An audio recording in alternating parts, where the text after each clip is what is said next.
তুমি কোন ক্লাসে পড়ো? 9। তুমি কোন ক্লাসে পড়ো? তুমি ক্লাস? ওই স্কুল ওখানে কাছে তোমরা ওই নামেই থাকো স্কুলে না? সেই জন্য এখন তোমরা এখানে কেন আসছো? এটা কি এটা কোন জায়গা জানো? হ্যাঁ, এটা হচ্ছে প্রাইমারি অধিদপ্তর। এখানে কেন আসছো তোমরা? তোমাদের দাবি কি? মানে শেরে বাংলা যেভাবে সেভাবে থাকবে নাকি? এখানে অন্য কোনো নামে থাকবে না?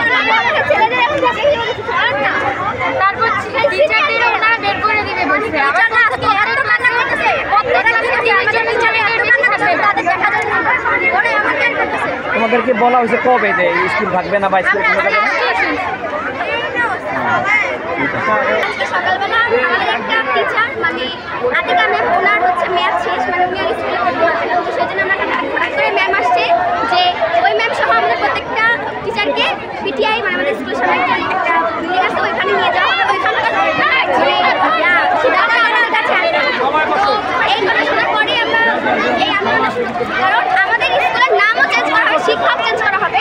তার সঙ্গে সঙ্গে এইটা হচ্ছে যে 150 জন ছাত্রী রাইখা সব ছাত্রী মানে ছাত্রছাত্রীদের বের করে দেওয়া হবে, তাদের টিসি দেওয়া হবে, কিন্তু ভালো এটা কারা, এটা বলছে কারা? পিটিআই থেকে বলা হয়েছে। তো এখন আমরা তো এখানে আমাদের স্কুল শিশু থেকে 8 পর্যন্ত, যদি শিশু থেকে 8 পর্যন্ত হয় কেন আমরা 150 জন লোক খালি পড়বো, আর বাকিরা কি দোষ করছে? তো সেই জন্য আমরা আন্দোলনটা নিয়ে আসছি।